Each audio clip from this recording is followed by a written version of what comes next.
Hello, Honors Math 3. If possible, if you could print off today's notes, it's the first day of section 14.3. We're talking about continuity of functions. Today is Tuesday, April 21st. Lucky for all of you, my time limit on my videos is 15 minutes, so I'm going to ask you to do some work off screen to save us some time. Let's look at some complicated piecewise functions. I'm going to ask you to graph this piecewise function, and I'm going to pause and graph it also. Something strange happens around x equals 3. Alrighty, we call that our boundary point. I'm going to stop and graph, and you can check with mine. Okay, please check your graph with mine. I have an upward sloping line to the left of 3, open circle. At x equals 3, my function value is 0, so I get a closed dot. And then for x values greater than 3, I have a downward sloping line with a y-intercept of 4. So I went up to 1, 2, 3, 4, and then trace that slope of -1, open circle, and then down to the right. We're going to use this piecewise function to introduce this idea of one-sided limits. That means, could you evaluate the limit as x approaches 3 from the left of that function? So that little notation right there, it's not a negative sign. That means we approach x values from the left of x equals 3. And again, we're investigating what happens around this boundary point because everything else is fine, but something strange happens right here at x equals 3. Okay, so what are my function values approaching as I approach 3 from the left? As I approach x equals 3 from the left, my function values are approaching, I don't know, let's plug in 3. 3 times 2, which is 6, approaching 6. But if I asked you to evaluate the limit as x approaches 3 from the right of that function, again, that's new notation, that little plus simply means from the right of 3. So as I zoom into x equals 3 from the right, my function values are approaching, looks like 1, we'll confirm in that piece, -3 plus 4, which is 1. Alrighty, so this is called a left-hand limit, this is called a right-hand limit, and then we can ask, in general, what is the limit as x approaches 3 of that function? What are my function values approaching as I approach 3 in general? And you start to notice, well, that's confusing. It's approaching two different things from the left and the right. And this limit does not exist. Why does that limit not exist? Since we are approaching, let me pause. And that limit as x approaches 3 in general does not exist since we are approaching two different function values from the left and the right. Okay, let's try that one more time just to get a little bit comfortable with left and right hand limits. Pause the video and graph this piecewise function. Here my boundary point is x equals 0. Something is happening. Okay, check your graph. Less than or equal to 0, I want an upside down parabola. For x values greater than 0, I want this absolute value function. Plug in 1, I get 1. Plug in 2, I get 2. It's linear on that side. It would have bounced if I graphed the whole thing. But I just want that absolute value for x values greater than 0. Notice one graph fills in the whole of the other, so that thing does connect. If I asked you, just looking at that boundary point, to find the limit as x approaches 0 from the left of that function, as I approach x equals 0, my function values are approaching 0. If you were asked to find the limit as x approaches 0 from the right of that function, please pause and find it. From the right of x equals 0, my function values are also approaching 0. So in general, if I asked you what is the limit as x approaches 0 of that function, pause and think about what that would be. From both directions, my function values are approaching 0. So that limit as x approaches 0 of that function is 0. And that's bottom line what we're trying to evaluate. All right, we have this theorem that says if the limit as x approaches a constant from the left of a function has a value, let's say L, that value, and the limit as x approaches that same constant from the right of that function has some value, I'll just call that value r. This we tend to call the left-hand limit. And this then we will call, of course, the right-hand limit. Okay, so if both of those have a value, the left limit is L, the right limit is R, then the limit as x approaches that value in general of that function exists only if what? That limit for approaching c in general will exist only if the left-hand limit is equal to the right-hand limit. If that is true, then it's also true that the limit as x approaches c of that function f of x will certainly equal that value. The limit value will certainly equal L, which of course is the same as R. Alrighty, so if the limit from the left is equal to the limit from the right, then the limit exists and equals that value. Alright, so that's kind of easy to see from a graph. Most things are. Here's one last little curious case I would like to look at. Can you carefully graph that piecewise function while I pause? Okay, Mrs. Anchek, that was a good one. To the right of 0, open circle, I'm going to graph an exponential function. So 0, 1, open circle, rising to the right. When x is equal to 0, I just have a closed dot at -1. And for x values to the left of 0, I'm going to graph a cosine curve. Starts up, ends up, dip in between, intercept, intercept. And I've got a nice little cosine curve with an open circle at x equals 0. You know what I'm going to ask you. Please find the limit as x approaches 0 from the left of g of x. Please find the limit as x approaches 0 from the right of g of x. And use that and what we've talked about to find the limit as x approaches 0 in general of that function. And I will pause as you do.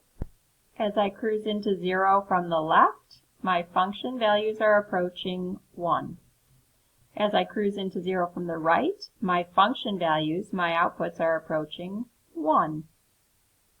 Since the left and right limit are the same, this limit does exist and equals that value. So you are correct if you said that limit does exist and is equal to 1. Doesn't matter that that value is different right there. This does not mean what happens at 0. This means as I approach 0 from both sides, my function values are approaching the same thing. Okay, but it's a weird graph, and that brings us to something called continuity of a function. Let's define it first, and then we'll go back to those 3 examples.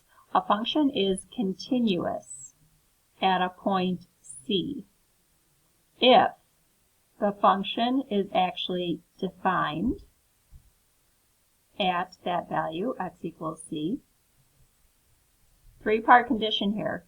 If the limit as x approaches c from the left of that function is equal to that value, f of c, and the limit as x approaches c from the right of that function is also equal to the function value at c.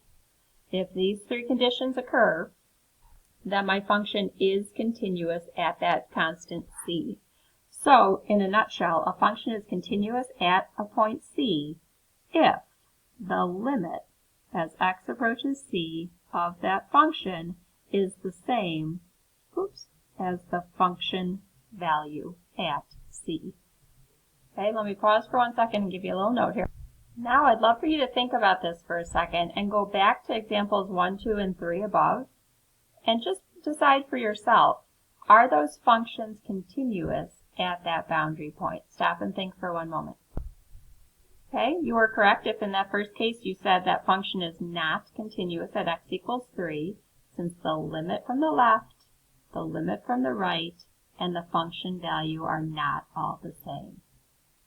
In the second case, this function is continuous at x equals 0 because the limit from the left and the limit from the right both equal the function value itself at x equals 0, so yes, continuous. You may have guessed even without reading the definition, just by looking at the graph, if it's continuous or not. This third case is not continuous because the limit from the left and the limit from the right are not equal to the function value. But if your senses tell you it should. Basically, when you're tracing a function, if you ever need to lift your pencil, then the function is not continuous. In this third case, bloop, I need to lift my pencil, come back to my function, and you can tell with a break in the graph that that function is not continuous. Alrighty, think for a second as we turn the page. Let's see. Some functions are continuous on their entire domain. They're always continuous. Some functions are continuous only at certain intervals. Even if the whole function is not continuous, in certain parts of the function there is continuity. What types of functions are always continuous on their entire domain? Please list a few. You may have listed some of these: nice, smooth, continuous functions, linear, quadratic, polynomial functions are always continuous, no breaks, no gaps, don't have to lift your pencil at all, sine functions, cosine functions, exponential functions, logarithmic functions. Actually, it does not need to be smooth. An absolute value function is continuous, but it does have a cusp, that point. It's also continuous. Can you pause for a second and think of some functions that are continuous for a while, but then there's a break, there's a gap, there's a blip? What kind of functions do you think of? Here's a not full list, but partial list. Tangent and secant graphs have asymptotes. Good old rational functions we saw first semester have asymptotes. Certain piecewise functions we just saw have breaks, gaps in them, although certain piecewise functions are continuous as well. Can you take a moment and graph f of x is equal to sine of x over 2? Might be easier to write that as 1/2 sine x. Graph that function, and we're going to decide where it is continuous. Here's a nice, smooth, continuous sine curve. No breaks, no gaps, no holes. So I would say that this function is continuous on its entire domain, from negative infinity to infinity. This function is not continuous on its entire domain. We will describe where it is continuous. This function is continuous on what domain? See if you can sketch that graph. Okay, this is what my tangent graph looks like, stretched by a factor of 3. Not a continuous function, but it is continuous everywhere, except I said at x values equal to odd integer multiples of pi over 2. Or you may have stated that differently. Okay? Pause and think about what that rational function looks like. I'll give you a hint. There's a vertical asymptote. There's a horizontal asymptote. And see if you can get a nice start of a sketch. Okay, we're going to spend some more time on these because we get some discontinuities. We get a vertical asymptote from the denominator at x equals 4. Horizontal asymptote is the ratio of the leading coefficients, which is 1 over 1, which is 1. But we're just asked for where this function is continuous. This function is continuous for all x values except x equals 4. We're going to have a jump. Alrighty, I want to spend some time on this last case. Take a moment and factor this rational function. When I factor, let me refresh your memory. Remember when we had a common factor, something that's simplified? I get a hole in this graph at x equals 5. What I'm left with gives me a vertical asymptote at x equals negative 3. So I'm going to say that this function is continuous everywhere else for all x not equal to 5 and negative 3. I'm going to take a moment and graph this a little bit more in detail in case you want to check, but that's the gist of the continuity. I get a vertical asymptote at negative 3, and I get a hole at x equals 5. That will be 5 something. Here's a couple notes in case you want to check. I get the coordinates of my hole, if you remember. I can find the x-intercept, the y-intercept, horizontal asymptote.